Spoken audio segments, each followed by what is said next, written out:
त जङ्गलतिर लाग्छु राम्रो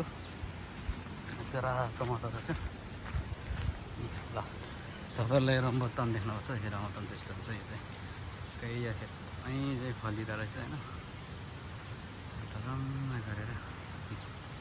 टिप्न सकिन्छ चाहिँ नजिकै छ